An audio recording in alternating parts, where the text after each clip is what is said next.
I think it would be fair to say, seeing as you're watching this video and the fact that I'm presenting it, that wrestling is pretty f***ing influential. It's touched the lives of millions and spread joy like baby oil across the meaty chest of the world. Yet, while we've seen thousands of men and women and zombies and ninjas and God wrestle, only a handful of them could be called influential. It's hard enough just to keep up with the wrestling industry sometimes, but the talent on this list were at the forefront, pulling everything with them in their wake. So let's give them their dues today, shall we? I'm Jules for WhatCulture.com, and these are 10 of the most influential wrestlers ever. And speaking of having, well, no influence whatsoever, I just wanted to let you know that I actually have t-shirts out now on shop.whatculture.com, so you can come and have a bloody good giraffe with me if you so choose. It doesn't just support me, it supports the channel. Thank you very much.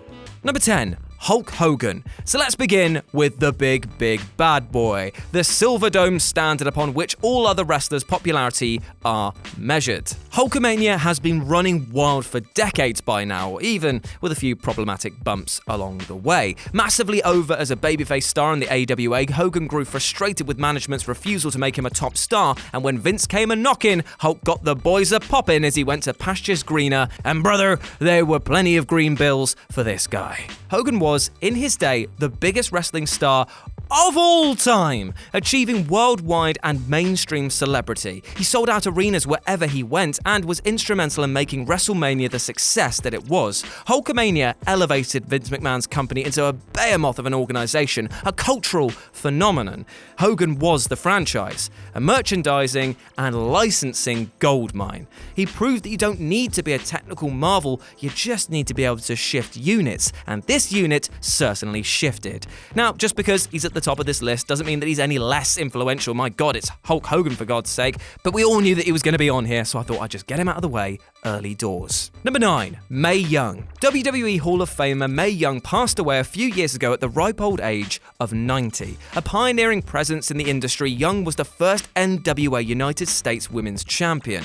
At the age of 15, Mae Young broke down boundaries by competing on her high school boys wrestling team. It was a code that she'd lived by all her life, opening up Canadian territories for female wrestling in her long-running series with the legendary Mildred Burke, and taking advantage of the lull in business during World War II to push female wrestling further into the spotlight in the absence of so many of the male stars of the time. After the war, she became one of the first female wrestlers to tour Japan. Young also trained many of the young women who came after her, displaying an uncannily selfless attitude towards creating her own competition. The division wouldn't be where it is now without her tireless efforts, and while others might claim the horsewomen mantle, she was the original thoroughbred. Number 8. The Nature Boy Ric Flair. We begin with less a bang and more of a woo, because the Nature Boy at the height of his game was wrestling. He traveled everywhere, worked every show he could, and still managed to instill a quality that made his matches shine brighter than his bleached blonde hair. Yet, if I'm to pick a personal favourite time, it's from around 1979 to 1991, very specific there. Through this time, he was a heel and a babyface and played each to their extremes. His promos were a thing of beauty, and watching him cut down his opponent with sass,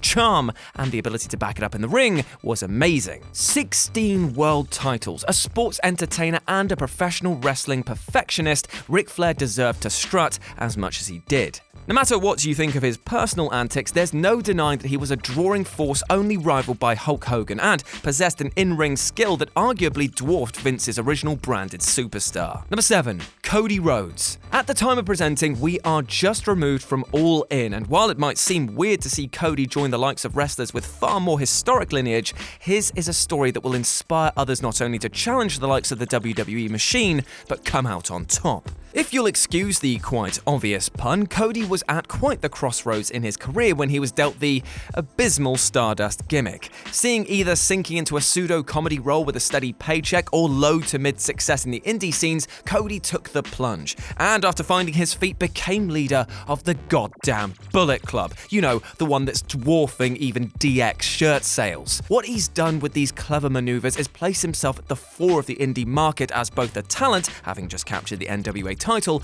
and as a promoter. It's hard to say how influential this will be immediately, but it would be impossible to say that him putting the world on notice is just going to disappear. Number 6, the American Dream, Dusty Rhodes. And speaking of Rhodes, let's talk about Cody's dad, Dusty. Ric Flair may have been the face and backbone of the NWA, but no one was as beloved as the Dream. The man turned fan favorite in 1974 and never looked back. Possessing the body of a school janitor and the voice of a jive singer, the late Dusty Rhodes may seem like one of the more unlikely candidates for greatest babyface of all time, but he's right up there with the best and the brightest. At his peak, no one could touch the American Dream. Crowds were spellbound by his promos, and his twinkly charisma is so unrivaled that it's almost ferocious. But the Dream wasn't just a fiery babyface. As a booker, he blazed a trail, and his creation of Starrcade supposedly inspired Vince to create WrestleMania as a response to the growing threat of the NWA. From every single report of the man, Rhodes was a truly lovely, generous guy who lived to pass on his knowledge and his experience. He was training and coaching people before he had a trainer or a coaching job. And it seemed that there's no one in wrestling who met him who wasn't inspired or motivated to do better. Number 5, Gory Guerrero. The father of Eddie Guerrero, Gory was a bigger influence on Mexico than all of those bootleg pornos your mum shot there while on holiday last year. There's my one per list. He's considered one of the very greatest wrestlers of all time. He invented the camel clutch submission hold and the octopus stretch. He'd have some of the bloodiest matches in Mexican history in the late 1940s and early 50s, and can be considered a pioneer in the judicious use of the crimson mask to sell a match to awestruck crowds. His influence on lucha libre cannot be overestimated. His style was characterized by virtuoso, hard-hitting technical ability and became the go-to approach for wrestling for literally hundreds of luchadors after him. Generations of Mexican wrestlers owe their bread and butter to Gory Guerrero, and given lucha libre's influence on Japanese and North American wrestling over the last few decades, that influence has spread far beyond its origin.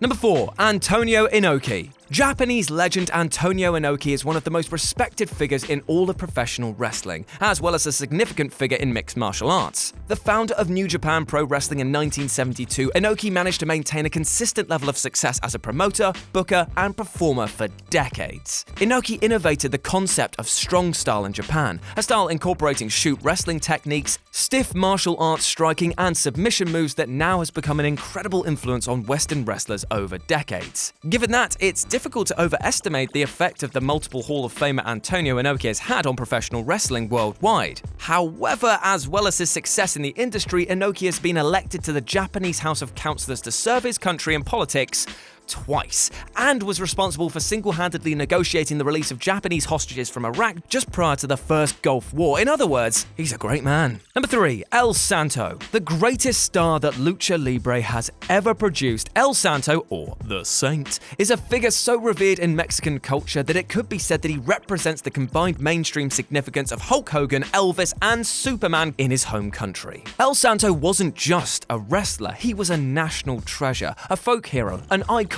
and an idol to literally millions of his countrymen, women, and children. He was the star of his own comic book series that lasted for 35 years, and the featured star of 52 Lucha Libre movies. When Santo passed away in 1984, the roads were blocked as tens of thousands of people attended to pay their respects. It took hours for the coffin to get from the funeral parlor to the hearse, so yeah, he was pretty popular. Number 2, Rikidozan. In many ways, the popularity and success that Rikidozan achieved in Japan are on level with Santo in Mexico. Put simply, Rikidozan is the father of Japanese professional wrestling and one of the most influential figures that the business has ever seen. Without him, Japanese wrestling simply wouldn't exist in the form that it does today. He swiftly became a national hero in a beleaguered post-war Japan through his canny defeats of visiting American wrestlers. The Japanese people, desperately in need of a focal point to rally their pride around, took to Rikidozan in an unprecedented style. Rikidozan appeared in 29 movies during his lifetime, usually playing a fictionalized version of himself. With his leadership, the pro wrestling business in Japan built to become a force in the industry, and in his time he carried the NWA Intercontinental Championship from 1958